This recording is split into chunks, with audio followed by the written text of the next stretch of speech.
I think Nashville really prided itself on an effort launched 30 some years ago, really at the really beginning of the advent of community visioning work around the country.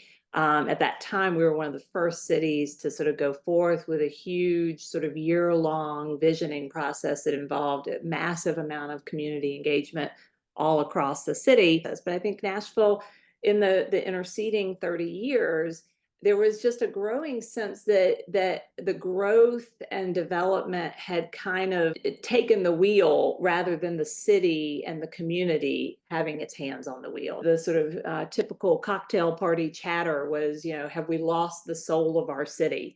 Have we given up the city to the tourists and we're no longer in charge of what we're trying to do?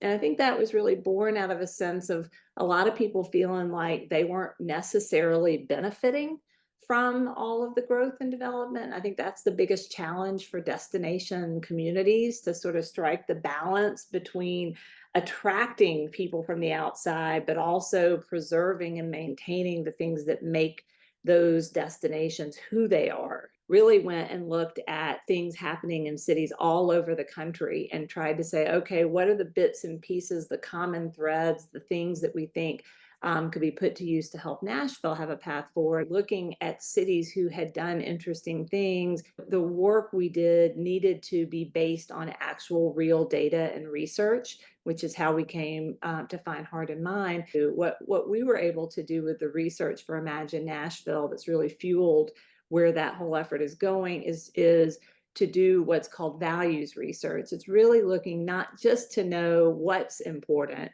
but why are those things important? Here, people feel like one of the great things that they loved about the city and think is such an asset for the city is this sense of belonging. The sense that, when you're here in Nashville, everybody wants you to succeed.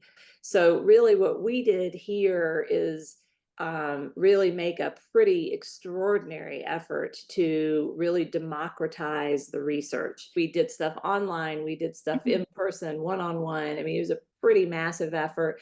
And basically our goal was to reach 10,000 Nashvillians in less than 100 days, and we exceeded that.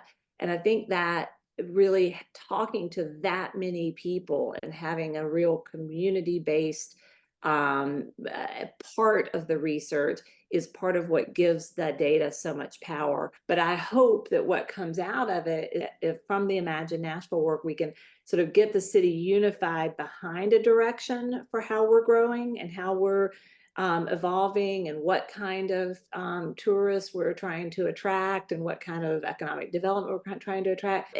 Again, that research, that values research, I think has helped Nashville figure out, okay, we might have known housing, mobility, education, that those are important issues. This research has helped us to really look at it through a totally different lens.